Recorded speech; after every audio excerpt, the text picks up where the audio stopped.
The first part of our What Does Good Influence Look Like? We're going to look at planning and how to get the most out of building a comprehensive influencer strategy.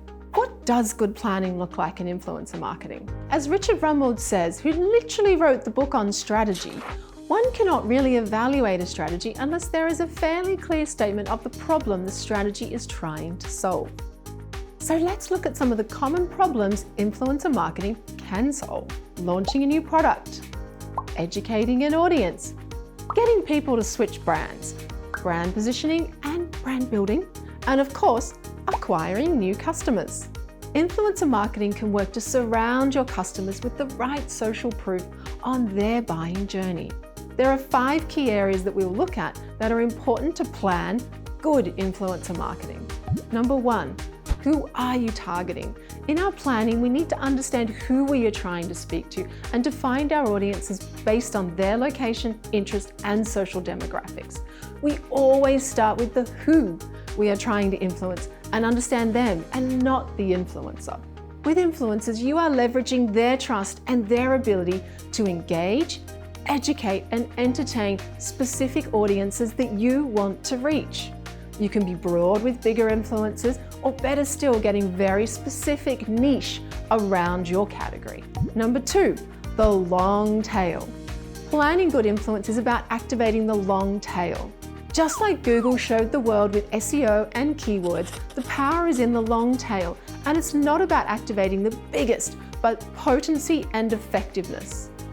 Here in the influence long tail, we have the bigger macro influencers at the top, but activating an army of micro and nano influencers is where your investment will work hardest and make a difference to your bottom line. Number 3, planning your messaging through personalization and relevance. Creativity and storytelling through influence is the ultimate personalization tool. With influence, you can get niche audiences and deliver custom content for them, something digital media has never managed to do. Plan your key messages align with the problems you need to solve and align the influencers who are best at telling each of these stories. Everyone activating in the long tail at what they do best. Number 4, omni-influence. Nielsen's advertising report says brands shouldn't be solely focused on spending more on social media and more on search. They also need to think about the individual consumer touchpoints along the journey. This is where we need to rethink omni-channel and think more holistically about omni-influence. But what does this mean exactly?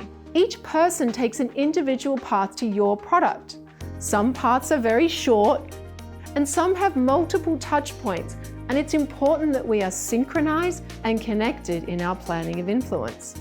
People now expect that they can find out whatever they want, whenever they want, wherever they are looking.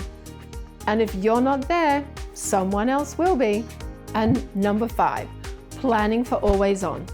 Good influence planning is thinking partnerships and designing always on campaigns, because life is always on.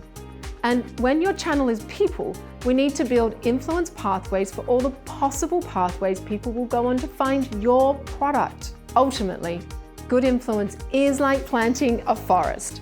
You are planting some seeds that will sprout, but the long-term benefits are seen when things grow over time. Trust builds over time, and influence builds over time. You should be considering your ecosystem of influencers on your customer and partnering with them rather than just renting attention on digital platforms. So in summary, planning good influence is about the who, focusing on who you are influencing; the what, planning for the long tail; the how, personalization of messaging; the where, omni-influence to surround your customer; and the when, the always-on approach. And finally, for influencer marketing to be good, remember the words of our strategy friend, Richard Rumeld, to clearly define the problem we want to solve. And then we'll be looking good.